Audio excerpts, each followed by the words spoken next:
በዛሬው ጥንቅራችን ውስጥ ከባህር ዳር የተነሳችው አኪንቺ ድሮን በመረዋ 4 ጊዜ ጥቃት ፈጸመች ተባለ።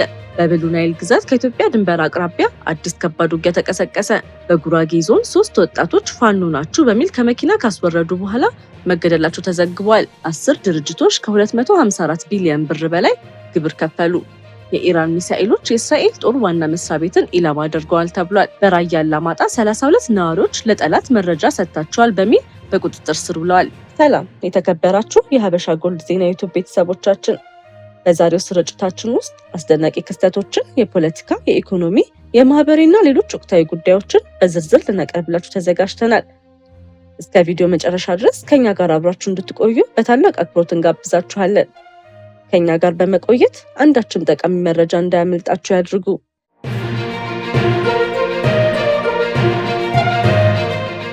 ወደ ዝርዝር መረጃዎቻችን እናልፋለን። በትግራይ ክልል መረዋ ተብሎ በሚጠራው ስፍራ በህወሓት ታጣቂዎች ላይ የድሮን ጥቃት መፈጸሙ ተሰምቷል። በጥቃቱ ዙሪያ የቢቢሲ ትግረኛ ዘገባ የወታደራዊ ምንጮችን ዋቢ በማድረግ እንዳስታወቀው ድሮኗ ከባህር ዳር ጠዋት ላይ ተነስታ ወደ ተጠቀሰው አካባቢ በቀጥታ በመብረር ጥቃቱን ፈጽማለች።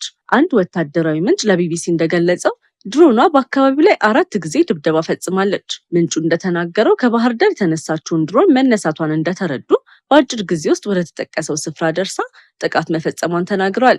በዘገባው እንደተጠቀሰው ድሮኗ አኪንቺ የተባለች የቱርክ ሰራሽ ድሮን መሆኗ ተገልጿል። የወታደራዊ ምንጩ እንደሚለው ድሮኗ በተልዕኳ ወቅት 12 ቦምቦችን ጭና እንደተንቀሳቀሰችና ከነዚህ ውስጥ 4ቱን በጥቃቱ ወቅት እንደተጠቀመች ተናግሯል። ይህ መረጃ በእርግጥ የሚያሳየው ጥቃቱ በተደጋጋሚ መፈጸሙን ቢሆንም በህወሓት ታጣቂዎች ላይ የደረሰውን የሰው ህይወትና የቁሳቁስ ጉዳት መጠን የሚያረጋግጥ የተረጋገጠ ቁጥር እስካሁን አልተቀረበም። በተለይም የድሮን ጥቃቱ የተፈጸመበት ቦታ፣ የተመታው ኢላማና በጥቃቱ የደረሰው ጉዳት መጠን በተጨማሪ መረጃ እስካሁን አልተገለጸም። በቀጣይ ዜናችን ብሉ ናይል ግዛት ከኢትዮጵያ ድንበር በቅርብ ርቀት አዲስ ከባድ ውጊያ ተቀሰቀሰ።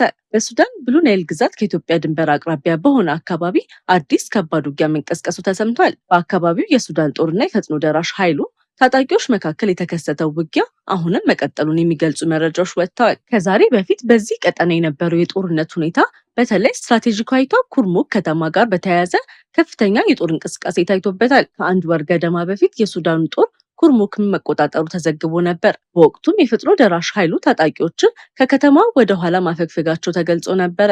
አሁን ግን ከወጡ አዳዲስ መረጃዎች መሰረት የፈጥኖ ደራሹ ኃይል በሱዳን ጦር ላይ አዲስ የመልሶ ማጥቃት መክፈቱ ተገልጿል።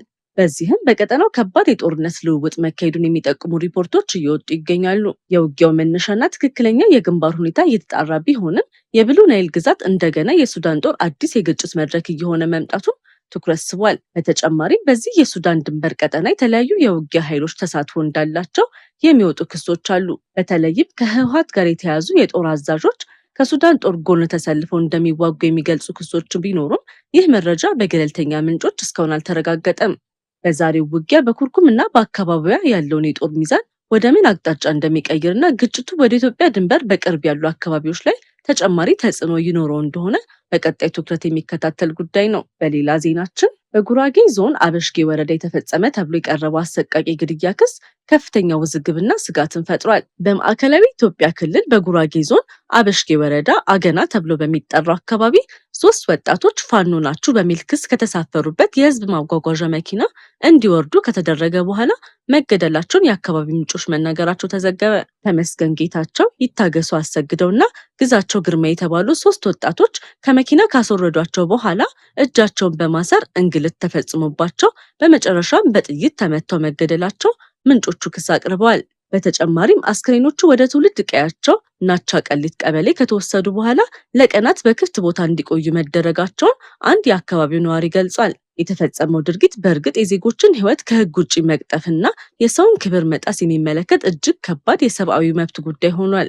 ወደ ቀጣዩ ዜናችን ስንተላለፍ 10 ድርጅቶች ከ254 ቢሊዮን ብር በላይ ግብር ከፈሉ። በያዝነው የበጀት ዓመት የገቢዎች ሚኒስቴር በአጠቃላይ 552.67 ቢሊዮን ብር ግብር መሰብሰቡን አስታወቀ። ከዚህ ገቢ ውስጥ 254.44 ቢሊዮን ብር የተከፈለው በ10 ድርጅቶች መሆኑ ተገልጿል። ይህም ከተጠቀሰው የተሰበሰበው ግብር ወደ 46 በመቶ የሚጠጋ ነው። በግብር ክፍያ ከፍተኛ ድርሻ ያበረከቱ 10 ድርጅቶች ኢትዮ ቴሌኮም 65.84 ቢሊዮን ብር፣ ኢትዮጵያ ንግድ ባንክ 36.87 ቢሊዮን ብር፣ የኢትዮጵያ አየር መንገድ 30.87 ቢሊዮን ብር፣ ሄኒከን ቢራ 26.10 ቢሊዮን ብር፣ የኢትዮጵያ መርከብና ሎጂስቲክስ 22.20 ቢሊዮን ብር፣ የኢትዮጵያ ኤሌክትሪክ ኃይል 18.31 ቢሊዮን ብር፣ አዋሽ ባንክ 15.77 ቢሊዮን ብር፣ ቢጂአይ ኢትዮጵያ 12.59 ቢሊዮን ብር እንዲሁም የኢትዮጵያ መንገዶች ባለስልጣን 12.33 ቢሊዮን ብር ናቸው። በዚህ ዝርዝር መሰረት ኢትዮ ቴሌኮም በ65.84 ቢሊዮን ብር ክፍያ ከፍተኛውን የግብር መጠን የከፈለ ድርጅት ሲሆን የኢትዮጵያ ንግድ ባንክና የኢትዮጵያ አየር መንገድ በቅደም ተከተል ተከታዮች ሆነዋል። በአጠቃላይ 10 ድርጅቶች ብቻ 254.44 ቢሊዮን ብር ማበርከታቸውን በትልልቅ የግብር ከፋዮች በአገሪቱ የገቢ ስብሰባ ውስጥ ያላቸውን ከፍተኛ ድርሻ ያሳያል። ወደ ቀጣዩ መረጃችን ስንተላለፍ የኢራን ሚሳኤሎች የእስራኤልን ጦር ዋና መስሪያ ቤት ኢላማ አደረጉ ተባለ። ኢራን በእስራኤል ላይ አዲስ የሚሳኤል ጥቃት መፈጸሟን ተከትሎ የእስራኤል ዋና መስሪያ ቤት ኢላማ መደረጉን የኢራን ዴይሊ ዘግቧል። ዘገባው እንደሚለው ኢራን በተከታታይ ያስወነጨፈቻቸው ሚሳኤሎች በእስራኤል ውስጥ የሚገኙ የጦርና የደህንነት ኢላማዎችን ማነጣጠራቸውን ገልጿል። በተለይም የእስራኤል ጦር ዋና መስሪያ ቤት በኢራን ሚሳኤሎች ከተመቱ ኢላማዎች መካከል አንዱ መሆኑን ዘገባው ይጠቁማል። ይህ የተሰማው ዘገባ በእስራኤልና በኢራን መካከል ያለው የቀጠናው ውጥረት ወደ አዲስ ደረጃ ያሸጋግራል የሚል ስጋትን አስነስቷል። ኢራን የሚሳኤል ጥቃቷን የእስራኤል ወታደራዊ ኢላማዎች ላይ ማድረግ ቀጥላለች ብላለች። እስራኤል በበኩሏ የሚሳኤል ጥቃቶችን ለመክታት የአየር መከላከያ ስርዓቷን ማንቀሳቀሷ ተገልጿል። ወደ ቀጣዩ ዜናችን ስንተላለፍ በራያ አላማጣ 32 ነዋሪዎች በቁጥጥር ስር ዋሉ ተባለ። በራያ አላማጣ ወረዳ መረዋ በተባለ አካባቢ በህወሓት ታጣቂዎች ላይ ተፈጽሟል የተባለ የድሮን ጥቃትን ተከትሎ 32 የአካባቢው ነዋሪዎች በቁጥጥር ስር መዋላቸውን የአካባቢው ምንጮች ገልጸዋል። ምንጮቹ እንደሚገልጹት እስሩ የተፈጸመው ነዋሪዎቹ ለጠላት መረጃ ሰጥታቸዋል በሚል ጥርጣሬ ነው። ሆኖም እስሩ በምን ማስረጃ እንደተመሰረተና ተይዘዋል የተባሉት ሰዎች በድሮን ጥቃቱ ላይ ምንም አይነት ተሳትፎ እንዳላቸው የሚያሳይ የተረጋገጠ ይፋዊ መረጃ አልቀረበም። በተገኘው መረጃ መሰረት ነሐሴ 4 ቀን 2018 ዓ.ም ከጠዋቱ 2 ሰዓት አካባቢ በመረዋ አካባቢ በሚገኙ የህወሓት ታጣቂዎች ላይ በ4 ዙር የድሮን ጥቃት ተፈጽሟል ተብሏል። ጥቃቱ በተለይ የሞርታር ተኳሾችና የቡድኑ አመራሮች ኢላማ ተደርገዋል የሚል መረጃ ሲኖር በዚህም ሳቢያ የሰው ህይወት መጥፋትና የአካል ጉዳት መድረሱንም ምንጮቹ ገልጸዋል። የተጎዱት ወይም የሞቱት ሰዎች ቁጥር፣ የጥቃቱ ትክክለኛ ኢላማና የደረሰው የንብረት ጉዳት ግን በገለልተኛ ምንጮች እስካሁን በበቂ ሁኔታ አልተረጋገጠም። የአካባቢው ምንጮች እንደሚሉት የድሮን ጥቃቱ ከተፈጸመ በኋላ የአካባቢው የጸጥታ ኃይሎች በርካታ ነዋሪዎችን መጠይቅና ምርመራ ማድረግ ጀምረዋል። በዚህም 32 ሰዎች ለጠላት መረጃ ሰጥታቸዋል በሚል ጥርጣሬ በቁጥጥር ስር ውለዋል ተብሏል። ይህ ክስ በተለይ የድሮን ጥቃቱ በአካባቢው ያሉ ወታደራዊ ኢላማዎችን በትክክል ማግኘቱን ከአካባቢው መረጃ ልውውጥ ጋር የተያያዘ ነው በሚል ጥርጣሬ እንደተነሳ ይገለጻል። ሆኖም ይህ ሰዎቹ በእርግጥ መረጃ ሰጥተዋል ማለት አይደለም። የተያዙ ሰዎች የጥፋተኝነት ደረጃ በህጋዊ ምርመራና በፍርድ ሂደት እስኪወሰን ድረስ ክሱ እንደ ክስ ብቻ መታየት አለበት። በመረዋ አካባቢ ተፈጸመ ተብሎ የተዘገበው የድሮን ጥቃት ከዚያ በኋላ 32 ነዋሪዎች ተይዘዋል የሚል መረጃ በራያ አላማጣ አካባቢ ያለውን የጸጥታ ሁኔታ እንደገና ትኩረት ውስጥ አስገብቶታል። ከድሮን ጥቃቱ እስከ እስሩ ድረስ የተፈጸመው ሂደት በአካባቢው ተጨማሪ ውጥረትና ስጋት እንዳይፈጠር የሚመለከታቸው አካላት ሁኔታውን በግልጽነት ማብራራታቸው ወሳኝ ነው። በአሁኑ ወቅት ዋናው ጥያቄ የድሮን ጥቃቱ በትክክል ምን ያህል ጉዳት አደረሰ፣ 32ቱ ሰዎችስ በምን ማስረጃ ተያዙ የሚለው ነው። እነዚህ ጥያቄዎች በተጨማሪ ምርመራና በተረጋገጠ መረጃ መልስ የሚፈልጉ ሲሆን አዲስ መረጃ ሲወጣ የጉዳዩን ዝርዝር እናቀርባለን። ወደ ቢዝነስ ዘገባችን ስናልፍ የዓለም የወርቅ ገበያ በአዲስ አቅጣጫ ሄዷል። ባለሀብቶች በቅርበት እየተከታተሉት ነው።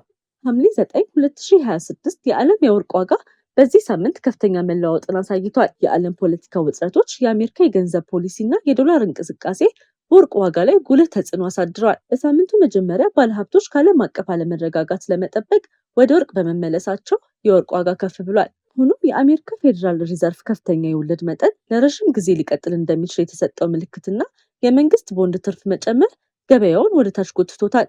የወርቅ ዋጋን ከፍ ያደረጉ ምክንያቶች በመካከለኛው ምስራቅ የተባባሰ የፖለቲካ ውጥረት፣ የአሜሪካ ዶላር መዳከም፣ ባለሀብቶች ወደ ደህንነት የሚጠበቅ ንብረት መሸሻቸው፣ የማዕከላዊ ባንክ ቀጣይ የወርቅ ግዢ ናቸው። የወርቅ ዋጋን ዝቅ ያደረጉ ምክንያቶችን ስንመለከት ከፍተኛ የወለድ መጠን ይቀጥላል የሚለው ግምት፣ የመንግስት ቦንድ ትርፍ መጨመር፣ ባለሀብቶች ያገኙትን ትርፍ ለማስጠበቅ የፈጸሙት ሽያጭ ናቸው። የዛሬውን የገበያ ሁኔታ ስንመለከት በዓለም ገበያ የ21 ካራት ወርቅ ዋጋ በ1 ግራም 131 የአሜሪካ ዶላር ከ78 ሳንቲም ደርሷል። የገበያ ተንታኞች በቀጣዮቹ ሳምንታት የፌዴራል ሪዘርቭ ውሳኔዎች የዶላር እንቅስቃሴና የዓለም ፖለቲካ ሁኔታ የወርቅን ዋጋን የሚወስኑ ዋና ምክንያቶች እንደሚሆኑ ይገልጻሉ። የዛሬው የዜናችን ስፖንሰር ሀበሻ ጎልድ ነው። ወርቅ ጥራት ነው፣ ጥራት ደግሞ እምነት ነው። እውነተኛ ንጹህና ከፍተኛ ጥራት ያለው 21 ካራት ወርቅ ጌጣጌጥ ከፈለጉ ሀበሻ ጎልድ ትክክለኛ ምርጫው ነው። በኒውዮርክ የሚገኘው ሀበሻ ጎልድ በእጅ የተሰሩ ከፍተኛ ጥራት ያላቸው 21 ካራት የወርቅ ጌጣጌጦችን ለሰርግ፣ ለስጦታ፣ ለቤተሰብና ለዕለታዊ አጠቃቀም ያቀርባል። ተመጣጣኝ ዋጋ፣ የተረጋገጠ ጥራት፣ ፈጣን አገልግሎት፣ የደንበኞች እምነት። ዛሬውኑ ከታች ባስቀመጥንላችሁ ስልክ ይደውሉ ወይም በዋትሳፕ ያነጋግሩን። ሀበሻ ጎልድ፣ የሚታመን ጥራት፣ ዘላቂ ውበት። የተወደዳችሁ የሀበሻ ጎልድ ዜና ዩቱብ ቤተሰቦቻችን ለዛሬ ያዘጋጀናቸው ትኩስ አስፈላጊና ሰበር መረጃዎቻችን እስከዚህ ድረስ ነበሩ። ጊዜያችሁን ሰጥታችሁ ከኛ ጋር ስለነበራችሁ ከልብ እናመሰግናለን። ሁልጊዜ ፈጣን፣ ትክክለኛ፣ የተረጋገጠና ሚዛናዊ ዜና እንዲደርሳችሁ በየቀኑ በትጋት እየሰራ እንገኛለን።